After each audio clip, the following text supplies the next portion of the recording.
Bom, quando a gente pensa nessa ideia de microbiota, pô, eu preciso saber no curso de antibiótico-terapia todos aqueles bichos de nomes estranhos, raros. Não, você não precisa saber isso. Mas existem determinadas bactérias que, de fato, cara, você não pode sair dessa aula sem saber.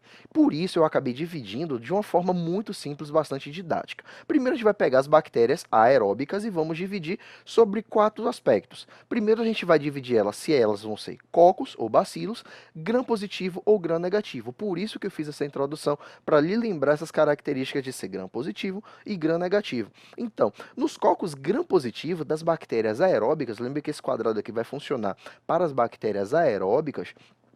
Os coco-gram positivos mais importantes que você precisa saber são os estréptos, os estáfilos e os enterococos. Primeiro quadradinho, então, que você vai precisar guardar no decorrer de todo esse curso de antibiótico-terapia é os coco-gram positivos mais importantes que a gente vai precisar saber matar na nossa vida médica são os estréptos, os estáfilos e os enterococos, beleza? Quando a gente passa para o outro lado, os gram negativos, na verdade, existem dois que são os mais relevantes que eu trouxe aqui para vocês, que são as neisserias e as moraxelas, beleza? Então guarde aí essa segunda informação, que os coco-gram negativos mais importantes são as neisserias e as moraxelas. Quando a gente passa lá para baixo, agora a gente vai falar dos bacilos gram positivos.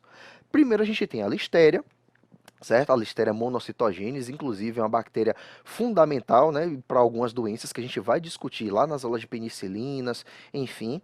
E o Clostridium. E aqui eu gostaria de chamar a sua atenção, porque, embora o Clostridium esteja aqui, né, pelo fato de ser um bacilo gram-positivo, ele é um germe anaeróbico. Então, eu queria que você puxasse aí com sua canetinha, pausasse o vídeo e fizesse aí uma observaçãozinha no post-it, no seu caderno, para poder guardar essa informação, tá bom? E aí, quando a gente vai falar, por fim, dos bacilos gram-negativos, existem várias bactérias aqui, certo? Extremamente relevantes, só que eu decidi pegar apenas 3 grupos. Primeiro que você precisa saber são as pseudomonas, depois os hemófilos e também, por fim, mas não menos importante, as enterobactérias.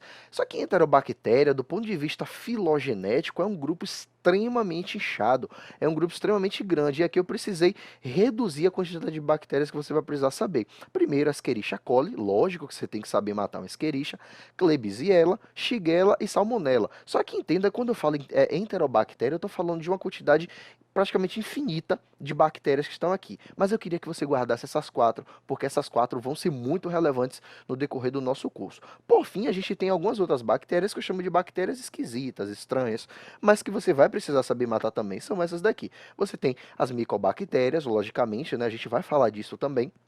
As clamídias, os micoplasmas, bactérias que são desprovidas de parede celular, inclusive, tá? E as treponemas, certo? E aí, quando falo de treponema, bote aqui no bolo também a leptospira, a gente está falando basicamente aqui de espiroquetas. Esse, galera, é o slide mais importante desse vídeo de hoje, tá bom?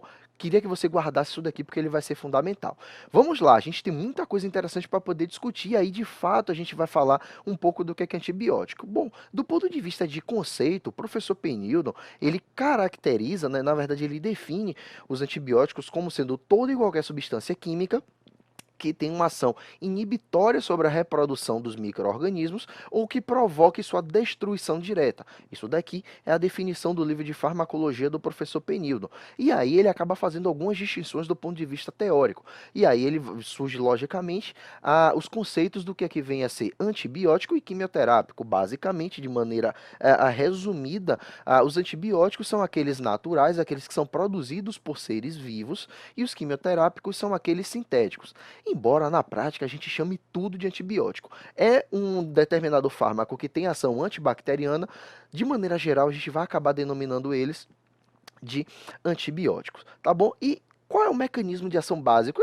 Na verdade, esses antibióticos vão acabar fazendo o seu mecanismo de ação por conta de um processo de antibiose. O que é isso?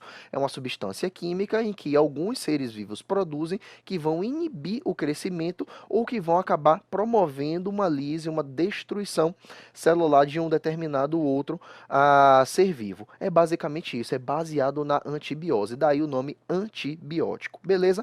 Outra coisa também que é fundamental. você vai ver muito se falar em antimicrobiano. É uma definição tanto quanto mais ampla, que vai falar de todas as substâncias químicas que têm ação ativa contra todos os micro-organismos. Aqui a gente tem antifúngico, antiviral, antiprotozoário, antibacteriano de maneira geral, que é o nosso foco de discussão aqui nesse curso. Enfim, você vai perceber que existe muito essa definição do que é antimicrobiano.